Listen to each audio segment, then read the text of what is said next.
जय गुरुदेव स्टूडेंट। जैसा कि मैंने आपको उपसर्ग और प्रत्यय का पहले पार्ट में उपसर्ग की जानकारी दी, उसी तरह मैं आज आपको दूसरे पार्ट में प्रत्यय की जानकारी दूंगी। तो आइए सबसे पहले हम शुरुआत करते हैं परिभाषा से। परिभाषा: जो शब्दांश किसी शब्द के अंत में लगकर नए शब्दों का निर्माण करते हैं उन्हें प्रत्यय कहते हैं। फिर से देखते हैं। जो शब्दांश किसी शब्द के अंत में लगकर नए शब्दों का निर्माण करते हैं उन्हें प्रत्यय कहते हैं। तो जो प्रत्यय होते हैं वे किसी भी मूल शब्द के पीछे अंत में लगते हैं और एक नए शब्द का निर्माण करते हैं, उसे हम कहते हैं प्रत्यय। जैसे आइए अब देखते हैं कुछ उदाहरण। जैसे मैंने आपको कहा अक्कड़, अक्कड़, ये अक्कड़ है प्रत्यय। जैसे मैंने आपको कहा कि प्रत्यय किसी भी शब्द के पीछे या बाद में लगते हैं, तो अक्कड़ है यहाँ प्रत्यय। इस प्रत्यय से आपको एक नया शब्द बनाना है, तो अक्कड़ के सामने मैं एक मूल शब्द लिखूंगी।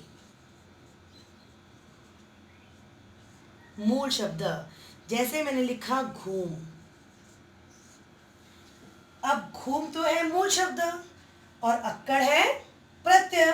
जैसा कि मैंने कहा कि प्रत्यय कोई भी शब्द के पीछे लगता है, इसका मतलब घूम आ जाएगा सामने, मूल शब्द आता है पहले। तो हम लिखेंगे घूम प्लस अक्कड़, तो ये होगा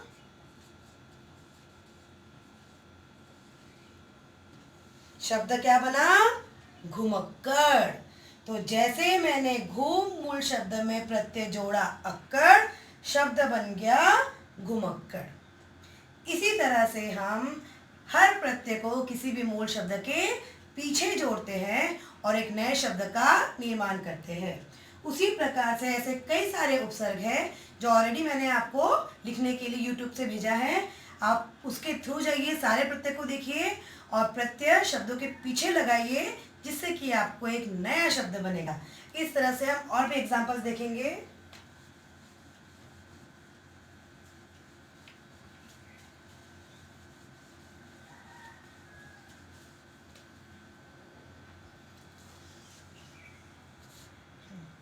जैसे मैंने लिखा आई,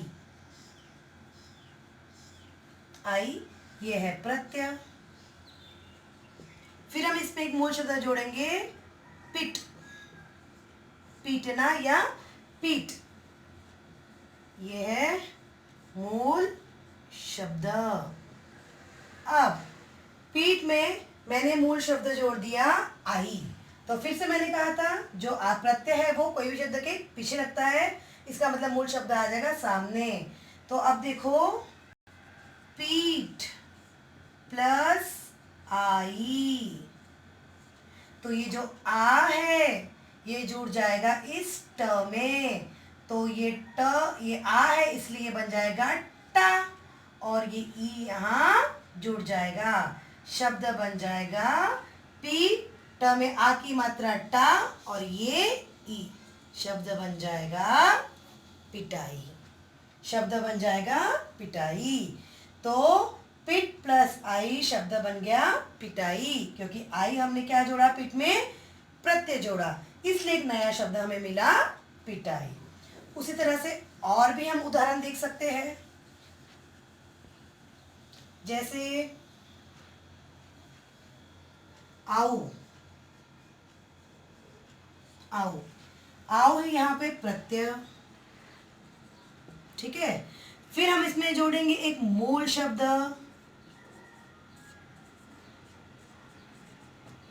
जैसे मैंने मूल शब्द जोड़ दिया चल। अब प्रत्यय में भी एक बात ध्यान देने वाली ये है कि यहाँ पर भी जो मूल शब्द है उसका भी सार्थक अर्थ होना चाहिए। जिस तरह उपसर्ग में मूल शब्द का सार्थक अर्थ होता है, उसी प्रकार प्रत्यय में भी एक सार्थक शब्द, मूल शब्द जो है सार्थक अर्थ वाला होना चाहिए, तभी जाकर एक सार्थक नया शब्द बनेगा। अब चल का कोई मीनिंग तो है ही, चल यानी चलना। तो चल का एक सार्थक अर्थ है चल यानी चलना। तो इस चल मूल शब्द में मैंने जोड़ दिया आओ।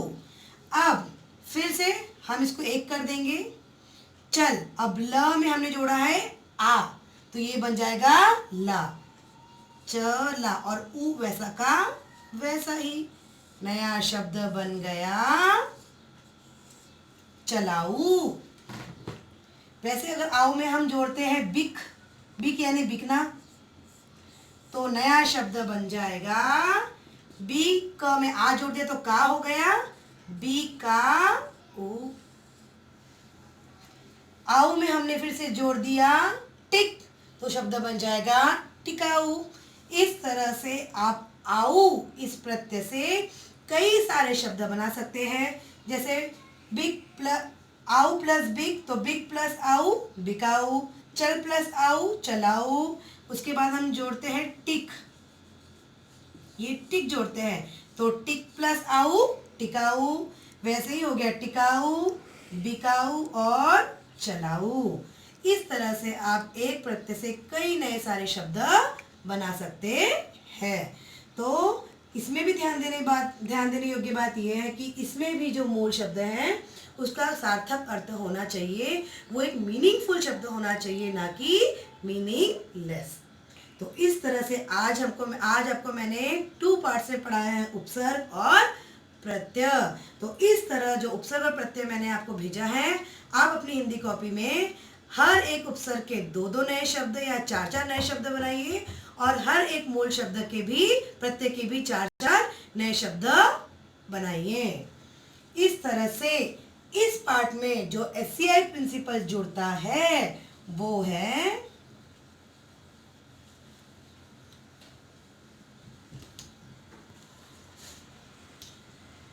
SCI principal. जो इस पार्ट में जुड़ता है वो है कि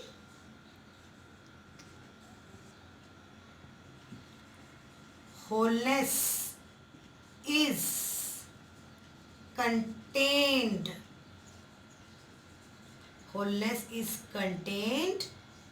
in every part। wholeness is contained in every part, अर्थात wholeness यानी पूर्णता हर एक पार्ट में शामिल है। इसमें एक और ऐसे प्रिंसिपल ये भी जुड़ता है कि knowledge is gain from inside और आउटसाइड। तो अक्सर ग्रामर पोर्शन में हम जो ज्ञान लेते हैं वो अंदर से भी लेते हैं और बाहर से भी लेते हैं। इसका ज्ञान हर कण कण में बसा हुआ है, आप कहीं से भी इसका नॉलेज ले सकते हैं। वैसे ही wholeness is content in every part. जो होलनेस पूर्णांक होता है वो हर एक पार्ट में बराबर विभाजित होता है। तो इस तरह से आज मैंने आपको उपसर्ग और प्रत्यय यह पाठ की जानकारी दी। अगले सेशन में मैं फिर से आपको एक नया पाठ समास इसकी जानकारी दूंगी। जय गुरुदेव, जय महर्षि।